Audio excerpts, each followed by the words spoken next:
መጽሐፈ መክብብ ምዕራፍ 6 ከፀሐይ በታች ያየሁት ክፉ ነገር አለ።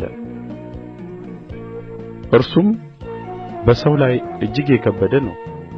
እግዚአብሔር ለሰው ሀብትንና ጥሪትን ክብርንም ሰጠው፣ ከወደደውም ሁሉ ለነፍሱ አላጐደለውም። ነገር ግን ሌላ ሰው ይበላዋል እንጂ ከእርሱ ይበላ ዘንድ እግዚአብሔር አላሠለጠነውም። ይህም ከንቱና ክፉ ደዌ ነው።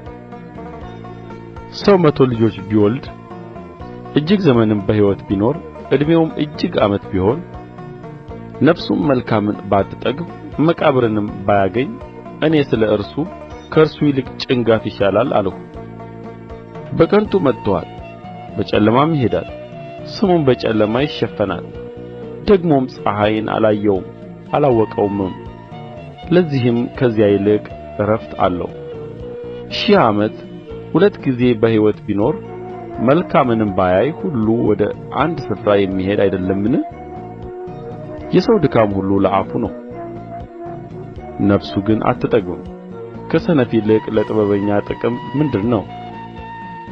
በሕያዋን ፊትስ መሄድ ለሚያውቅ ለድሀ ጥቅሙ ምንድር ነው? በዓይን ማየት በነፍስ ከመቅበዝበዝ ይሻላል። ይህም ደግሞ ከንቱ ነፋስን እንደ መከተል ነው። የሆነው ስሙ አስቀድሞ ተጠራ፣ ሰውም እንደ ሆነ ታወቀ። ከእርሱ ከሚበረታው ጋር ይፋረድ ዘንድ አይችልም።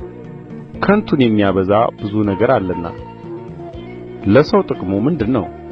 ሰው በከንቱ ወራቱ ቍጥርና እንደ ጥላ በሚያሳልፈው ዘመኑ በሕይወቱ ሳለ ለሰው የሚሻለውን የሚያውቅ ማን ነው? ወይስ ለሰው ከፀሐይ በታች ከእርሱ በኋላ የሚሆነውን ማን ይነግረዋል?